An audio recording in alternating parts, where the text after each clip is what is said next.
इस सभा के अध्यक्ष और मेरे बहुत पुराने मित्र संजू राय, उतना ही पुराना मित्र गोविंदाचार्य, मंच में आसीन इस प्रदेश के प्रसिद्ध नेतागण और उपस्थित यहाँ झारखंड के आदरणीय नागरिकों, भ्रष्टाचार के कारण सिर्फ कोई नाजायज काम हो या किसी को पैसा मिले और जिसको जो मिलना नहीं चाहिए वो पैसे के आधार पर मिल जाए, इतना ही सीमित नहीं है। भ्रष्टाचार एक हमारी भारत माता की शरीर में एक बीमारी है और इस बीमारी बहुआयाम है। हमारे देश के पैसे इतनी बड़े पैमाने में मात्रा में विदेशों के बैंकों में जमी है। 70 लाख करोड़ रुपए कम से कम विदेशों में है और इसको हम वापस लाएंगे तो आपको 15 साल के लिए टैक्स नहीं भरना होगा, इतना पैसा है ये, और लाया जा सकता है। आज जो सरकार में है वो नहीं ला सकते क्योंकि उन्हीं का पैसा जमा हुआ है वहां, तो इसीलिए कुछ परिवर्तन आनी पड़ेगी। लोगों ने दिखाया है ये मंशा कि परिवर्तन के लिए तैयार है। अभी जिक्र हुआ था,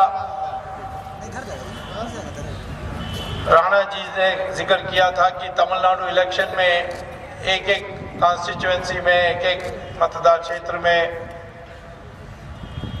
15 करोड़ रुपए खर्च हुए थे। बात तो सही है, इतना तो मैं जानता हूं कि एक वोट के लिए 6000 रुपया दिया गया और लोगों ने डीएमके से ये 6000 रुपया लिया और खिलाफ वोट दे करके डीएमके को हरा दिया। उत्तर प्रदेश में भी यही हुआ है। कांग्रेस का हाल, इतनी प्रचार हुई, नए युवराज आए हैं, नया जमाना आने वाला है, झोपड़ी में बैठ के वो रोटी खाए,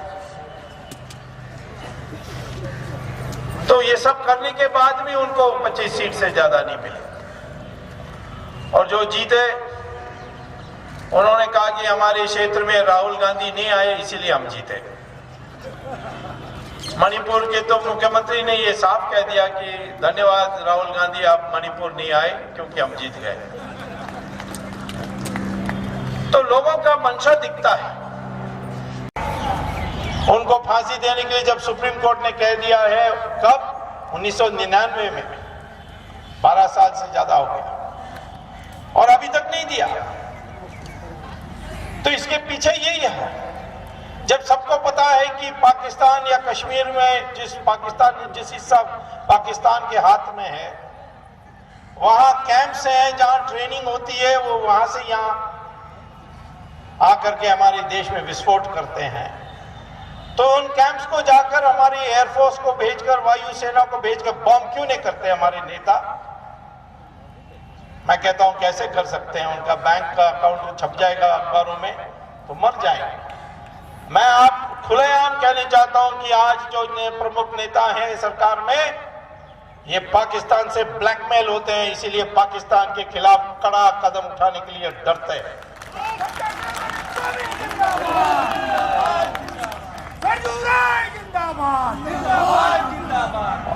और इसी प्रकार से जो पैसे हमारे देश में रहती है, ये इसमें तो इंडस्ट्री नहीं खड़ा कर सकते, तो वो विलासी वस्तुओं पर खर्च करते हैं। इसीलिए हमारे देश में जमीन का दाम इतने बढ़ते जाते हैं और विलासी वस्तुओं के उत्पादन बड़ी तेजी से बढ़ रही है। और जो पूंजी करते हैं वो भी कहते हैं कि क्यों हम आम जनता के सामान का उत्पादन करें, जब हम यदि कपड़ा पैदा करें या जूता तैयार करें, इसमें हमें 5% 6% ही मुनाफा मिलेगी। लेकिन हम बड़ी विलासी वस्तुओं को बनाएंगे, एयर कंडीशनर बनाएंगे, ऐसी चीजों को बनाएंगे। मैं नहीं कहता हूं एयर कंडीशनर बुरा है, लेकिन सिर्फ एयर कंडीशनर बनना चाहिए और आम जनता की सामान नहीं बननी चाहिए, ये तो हमारी पूंजी प्राथमिकता के सब उल्टा पुल्टा हो जाता है। तो यदि ये सोचें कि हमें मुनाफा विलासी वस्तु बनाने में है, तो वहीं चली जाती है। जमीन पर लगा देते हैं तो आज बंबई में 25 लाख में भी एक फ्लैट नहीं मिल सकती है आम जनता के लिए। फिर इसी प्रकार से ये जो पैसा है इसको ले जाते हैं थोक बाजार में और वहां सब्जी खरीद लेते हैं, तेल खरीद लेते हैं, शक्कर खरीद लेते हैं, सब कुछ खरीद करके वहां भंडार में रखते हैं। और जब मार्केट में शॉर्टेज आ जाती है और दाम बढ़ती है तब बाहर निकालते हैं। अगस्त में दाम कितनी बढ़ी है, थोड़ी कम हुई है, आप देखिए 3 महीने के बाद कितनी बढ़ती है। ये सब काला धन के कारण है। ये जमाखोर नहीं होगा तो दाम देश में बढ़ नहीं सकती, क्योंकि हमारी राष्ट्र आय इतनी तेजी से बढ़ रही है। 7%, 8%, अभी भी 7% चल रही है, 9%, 10% तक चले गए थे। जब पूर्ति उत्पादन इतनी तेजी से बढ़ रही है तो दाम को कम होना चाहिए। हम तो अर्थशास्त्र के प्राध्यापक हैं, हम क्लास में पढ़ाते हैं कि पूर्ति बढ़ जाएगी, उत्पादन बढ़ जाएगी तो दाम कम होगी, परंतु हिंदुस्तान ने इकोनॉमिक्स को भी उल्टा कर दिया, प्रोडक्शन भी बढ़ेगी और दाम भी साथ ही साथ बढ़ते जाएगी। आज देखिए इन्होंने क्या कहा है बजट में। बजट में कहा है कि जब इन्फ्लेशन जारी रहेगी, क्यों जारी रहेगी जब आप कहते हो कि हमारी प्रोडक्शन 8% में बढ़ेगी। इन्होंने टैक्स लगाई है, एक्साइज टैक्स खरीद चीजों में लगाई है, पैसे की कोई कमी है। सेठों को उन्होंने इतनी एग्जेम्पशन दी है, सेठ विदेश जाएगा तो उसका जो आने जाने का खर्चा है उसमें उसको घटाना है, आमदनी से घटा करके टैक्स लगेगा। सेठ इतना बड़ा 10 घर बना दे, हर 10 का खर्चा उसको टैक्स में डिडक्शन मिलेगी। तो हमारे देशों के देश में जो लोग हैं, उन जो सेठ लोग हैं, अमीर लोग हैं, उनको 5.5 लाख करोड़ एग्जेम्पशन में जा रहा है। जिन लोगों को टैक्स भरना था नहीं देते, वो भी 2.5 लाख करोड़ पड़ी है। उसी में आपको देखिए 8 लाख करोड़ मिलती है और घाटा हमारी बजट में 5 लाख करोड़। तो 5 लाख करोड़ की घाटा को तो हमें ये सीधा ये जो एग्जेम्पशन दे रहे हैं हमने अमीर लोगों को, उसको बंद कर दें। किसान को थोड़ा सब्सिडी देते हैं तो इतना हल्ला होती है, यहां तो एक प्रकार से इनको ही सब्सिडी मिल रही है। राजनीति में सत्ता के स्थानों पर बैठे प्रमुख लोगों का भ्रष्टाचार वही है। गंगोत्री सफाई वहां से होनी होगी, गंगा सागर से नहीं गंगा की सफाई होती। इसलिए जब इस पर आप आएंगे तो आज के तकाजों का हमको याद रखना पड़ेगा। एक दलीय सीमा में रहने से काम नहीं चलेगा। मेरे एक वक्ता ने बताया, हमारे एक मित्र होते थे, बहुत वरिष्ठ थे, सिकंदर बख्त जी। वो कहते थे कि स्थिति बड़ी बेढब है, भ्रष्टाचार पर चोट की बजाय मेरा चोर तेरा चोर, छोटा चोर बड़ा चोर, कन्वीनियंट चोर इनकन्वीनियंट चोर, इन बहसों में उलझाकर हम मुद्दे की तो ऐसी तैसी कर डालते हैं। आज उस सीमा से हमें उठना होगा। हमको वो याद रखना पड़ेगा, जाके प्रिय न राम वैदेही तजिए ताहि कोटि बैरी सम यद्यपि परम स्नेही। जिसको राम और सीता प्रिय नहीं, उसे छोड़िए वैसा, चाहे वो बहुत ही प्रमुख अपना स्नेही ही क्यों न हो। जाके प्रिय न राम वैदेही तजिए ताहि कोटि बैरी सम, दुश्मन की तरह छोड़ दीजिए उसको, यद्यपि परम स्नेही। मित्रों, भ्रष्टाचार के खिलाफ अगर लड़ाई होनी है तो पूरी अपनी शक्ति, पूरी अपनी चेतना, पूरी अपनी एकाग्रता, पूरा अपना मन एकजुट होकर भ्रष्टाचार के खिलाफ की लड़ाई पर केंद्रित होना पड़ेगा। मित्रों, जब द्रौपदी का स्वयंवर हो रहा था, अर्जुन वहां मछली की आंख भेदने के लिए खड़े हुए। आप कल्पना करिए, अगर उनकी एक आंख द्रौपदी की और एक आंख मछली की तरफ होती तो क्या मछली का भेद हो पाता? दोनों ही आंखें, पूरी चेतना, पूरी शक्ति मछली की आंख पर केंद्रित रहने के कारण ही मतभेद हो सका था, द्रौपदी का स्वयंवर पूरा हो पाया था। आज लोकतंत्र अगर लूटतंत्र में तब्दील हो गया है मित्रों, तो लोकतंत्र की रक्षा की तकाजा फिर से वैसा ही आज खड़ा हो गया है कि लूटतंत्र को समाप्त किए बगैर लोकतंत्र की पुनर्स्थापना संभव नहीं हो पाएगी।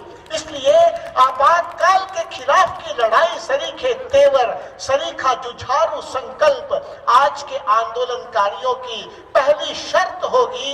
यह मैं आपके सामने विनम्रता से निवेदन करना चाहता हूं, क्योंकि राजनीतिक दलों में बहुत धार नहीं बची है मित्रों। उन पर क्रोध कम, तरस ज्यादा आता है मित्रों। उनकी बेबसी पर तरस आता है कई बार। सभी में अच्छे लोग भी कई बार वैसे ही दिखाई पड़ते हैं जैसे चीरहरण के समय कौरवों के दरबार में विदुर हो कोई, कृपाचार्य हो कोई, द्रोणाचार्य हो कोई, धृतराष्ट्र हो कोई, भीष्म पितामह ही क्यों न हो। इसलिए आज के वक्त का तकाजा उसी दरबार की याद यूं दिलाता है कि जब शरशैया पर पड़ गए थे भीष्म और पांडवों को सही शासन चलाने का उपदेश देने के लिए कृष्ण ने वहां लोगों को भेजा था, तो जैसे ही भीष्म कुछ अच्छी बातें बोलने लगे तो द्रौपदी पीछे खड़ी थी, उससे रहा नहीं गया, सहा नहीं गया। वो चीर कर पांडवों को सामने आ गई, कहे दादा आज आप इतनी बात बोल रहे हो, उस समय तुम्हारा यही बुद्धि बल कहाँ चला गया था? तुम्हारे तो हाथों में वो बल था, चाहते तो अबला की इज्जत की रक्षा तुम कर सकते थे, पांडवों कौरवों दोनों का संहार कर सकते थे, पर तुम चुप क्यों हो गए थे? कम से कम विदुर ने इतना तो किया था, ये अन्याय हो रहा है कहकर सभा का बहिष्कार तो किया था। आप तो नजरें झुकाकर बैठे रहे थे कसमसाते हुए। मित्रों, ऐसे कई लोगों की मनस्थिति जब देखता हूं तब समझ में फिर से आता है, क्या वही महाभारत की उक्ति अर्थस्य पुरुषो दासः, क्या यही उक्ति चरितार्थ हो रही है? मित्रों, तब भीष्म ने उत्तर दिया था कि द्रौपदी तो ठीक कहती है, तेरा गुस्सा तो ठीक है, लेकिन सुन, पहले भी तुम लोग इंद्रप्रस्थ में सत्ता में आए थे, उस समय में क्या मैंने तुम लोगों को उपदेश दिया? क्या कृष्ण ने तुमको हमारे पास भेजा? नहीं भेजा। आज इसलिए भेजा है कि शरशैया पर लेटा हुआ मैं इतने महीनों तक, अब ये तय हो गया मेरे शरीर से वो सारा दूषित रक्त बाहर चला गया है, मेरी बुद्धि फिर से साफ हो गई है, तब कृष्ण ने तुम लोगों को फिर से सुशासन का मंत्र लेने के लिए भेजा है।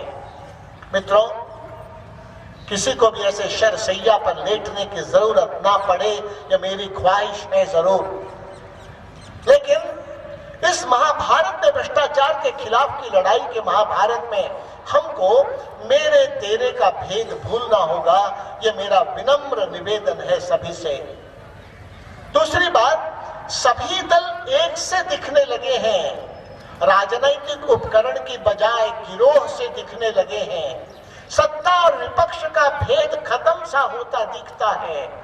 स्थितियां राजनीति की ऐसी दिखती है जैसे फुटबॉल के मैदान में 11 खिलाड़ी उधर 11 खिलाड़ी इधर आपस में खेले तब तो खेल बनता है, मगर जब ये 11 खिलाड़ी भी दूसरी तरफ के 11 से ही मिल जाएं, 22 खिलाड़ी फुटबॉल के मैदान में जनता के खिलाफ गोल दागने लगे, तब तो दर्शक दीर्घा में से ही उतरकर नई टीम बनाने की जरूरत पड़ जाती है।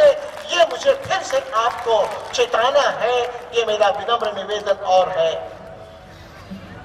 ये तो दिखता ही है ना, कौन किसके साथ कब मिल जाता है, कौन किससे कब अलग हो जाता है।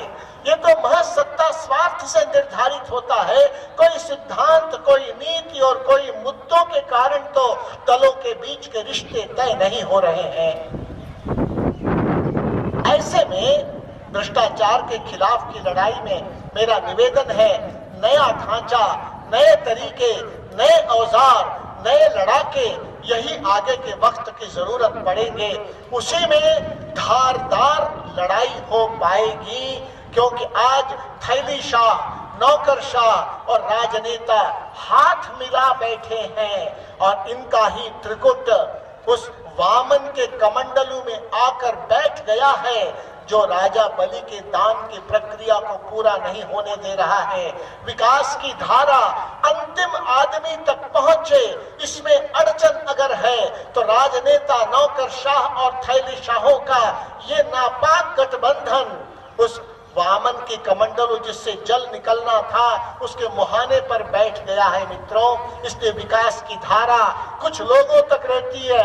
लोकतंत्र of the people, by the people, for the people होने की बजाय of the corporates, by the corporates, for the corporates की बदशक्ल, एक बदनुमा शक्ल बन गया है मित्रों। ऐसे में वामन ने तरीका निकाला था दान की प्रक्रिया पूरी करने के लिए। उसने जब इधर उधर देखा कि ऐसा पानी क्यों नहीं गिर रहा है कमंडलू से, तब देखा कि दानवों के जो गुरु हैं शुक्राचार्य, वो गायब है। फिर थोड़ा ध्यान लगाकर देखा, तब समझ में आया कि शुक्राचार्य तो कमंडलू के मुहाने पर बैठे हैं, पानी नहीं आने देने के लिए रोक कर रखे हैं।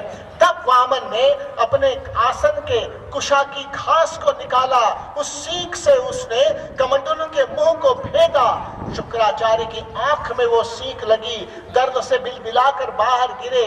तब जल प्रवाह शुरू हुआ, तब दान की प्रक्रिया पूरी हुई। तब तीनों पांव, 3 कदम से पूरी दुनिया को नाप लिया वामन ने। वामन जनता जनार्दन का ही प्रतीक है। आज के वक्त का यही तकाजा है मित्रों। थैलीशाह, नौकरशाह और राजनेता के नापाक गठबंधन जो कमंडलू के मुहाने पर बैठा है, उसको एक निश्चित विचारधारा के अधिष्ठान पर पैना किए हुए भ्रष्टाचार की लड़ाई की सीख से ही भेदा जा सकेगा। बिना विचार के, बिना धरातल के लड़ाई संभव नहीं है। पैर जमीन पर टिका रहे, वही है विचारधारा का अधिष्ठान। इस दिशा में जब हम सोचें तो उस नए ढांचे, नए तरीके, नए औजार, नए लड़ाके के लिए ध्यान हमको देना पड़ेगा कि विकेंद्रित विकास, आध्यात्मिक राष्ट्रवाद, प्रकृति केंद्रित समझ, यही अधिष्ठान होगा जिसके तहत भारत परस्त, गरीब परस्त नीतियां गढ़ी जाए। आज सभी प्रमुख राजनीतिक दलों की नीतियां विदेश परस्त हैं और अमीर परस्त हो गई हैं। देश में 4.5 करोड़ से ज्यादा मकान की जहां तुरंत जरूरत है, क्योंकि सिर पर छाह नहीं है, वहां हमारे देश का एक बड़ा उद्योगपति 7,000 करोड़ रुपए की लागत का अपने रिहाइश के लिए एक मकान बनाने की हिमाकत करता है। मित्रों, हमारे देश की गरीब परिस्थिति नीतियों का तकाजा ये है कि विकास की परिभाषा को हम बदलें। विकास की परिभाषा चौड़ी चमचमाती सड़कें, उस पर दौड़ती तेज कारें, उसमें बैठे लिपे पुते चेहरे और खिड़की से झांकते कुत्ते, ये भारत की समृद्धि और विकास का परिचय नहीं हो सकते। हम जनता के लोग इस बात को कभी स्वीकार नहीं करेंगे। क्या हमारे देश में बच्चों के 5 साल से कम बच्चों का कुपोषण खत्म हुआ? 70% गर्भवती महिलाएं खून की कमी और उससे उत्पन्न बीमारियों की शिकार हैं। क्या हमारे लिए ये बहुत बड़ा नासूर, बहुत बड़ा अपमान का कलंक नहीं है? क्या आज भी 77% आबादी 20 रुपए से कम की रोज के आमदनी में गुजर बसर करने को मजबूर है? क्या ये विकास के सामने चुनौती नहीं है? 1.25 लाख गांव पीने के पानी के से तरस रहे हैं, क्या हमारे लिए ये चुनौती नहीं है?